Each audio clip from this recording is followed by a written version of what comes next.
Manila, napakalaki ng pagmamahal at paggalang ko sa taong iyon. Ito ang mensaheng iniwan ng aktres na si Miles Ocampo sa kanyang ex-boyfriend na si Elijah Canlas, na ayon sa kanya ay itinuturing niyang true love. Nang tanungin tungkol sa kasalukuyang status ng kanilang relasyon, sinabi ni Ocampo na magkausap na naman sila, pero bilang magkaibigan na lang. We started this year na okay kami, nag-uusap na ulit. May mga bagay kaming dalawa lang ang makakaalam at makakasagot sa isa't isa.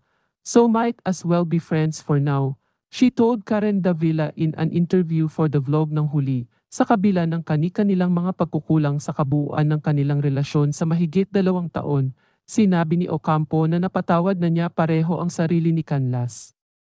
Of course, sa isang relationship, hindi lang isang tao. Parang you have to make it work, kayong dalawa. Siyempre may mga pagkukulang at ano rin, yung isa't isa. Pero I'm happy na naiwan yung lahat ng issues namin sa 2023, she said. Forgiveness naman ang pinakaimportante sa lahat. For myself din, and since I still have love for that person. Lahat naman ng tao nagkakamali, parang dapat lang maging accountable yung mga tao sa mga nagawa nila, dagdag ni Ocampo.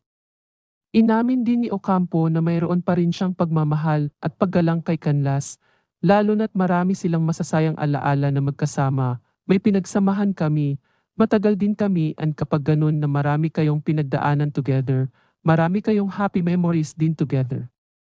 I have so much love and respect for that person, she said. Ibinunyag ni Canlas noong Nobyember na hiwalay na sila ni Ocampo. Elijah Canlas, Miles Ocampo break na. Una nilang kinumpirma ang kanilang relasyon noong Mayo 2022. Miles Ocampo vows to love myself more after breakup. Nang tanungin kung bukas ba siya sa ideyang makipagbalikan kay Canlas, sinabi ni Ocampo na mas gusto niyang tumuon sa trabaho sa ngayon. Tingnan natin. Ang universe ang magsabi, she said.